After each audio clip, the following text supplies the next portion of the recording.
نحمدہ و نصلی علی رسولہ الکریم۔ ایک ساتھی کا سوال ہے کہ ایک ساتھی نے دوسرے کے لیے ایک گاڑی خریدی اور وہ قسطوں پر اس کو دے رہا ہے، لیکن ساتھ ساتھ یہ شرط بھی لگا رہا ہے کہ وہ قسطوں کے ساتھ اس کو کچھ نہ کچھ نفع بھی دے گا جب تک اس کی قسطیں پوری نہ ہوئی ہو، تو اس وقت تک وہ نفع بھی دے گا۔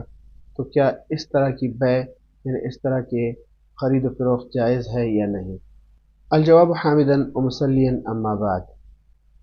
سوال میں پوچھی گئی جو صورت ہے اس میں اگر مثال کے طور پر زید حامد کی پسند کی ہوئی گاڑی باقاعدہ خرید کر اسے اپنے قبضے میں لینے کے بعد حامد کو باہمی رضامندی سے طے شدہ رقم کے عوض مقررہ مدت کے لیے منافع کے ساتھ قسطوں پر فروخت کر دے تو یہ معاملہ شرعاً درست ہے، بشرطے کہ اس میں کوئی اور غیر شرعی امر مثال کے طور پر قسط کی تاخیر کی صورت میں جرمانہ وغیرہ نہ پایا جائے، تو پھر یہ صورت جائز ہے۔ جیسے کہ شرح المجلہ کے اندر ذکر ہے، مادہ ہے 245 اور 246، البیع مع تعجیل الثمن وتقسیطه صحیح یلزم ان تكون المدة معلومة في البیع بالتعجیل والتقسیط الی آخرہ۔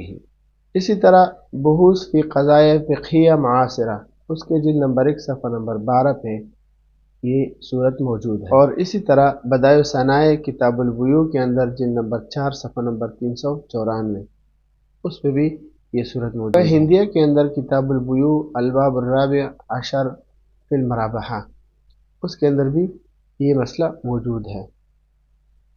وما علینا الا البلاغ۔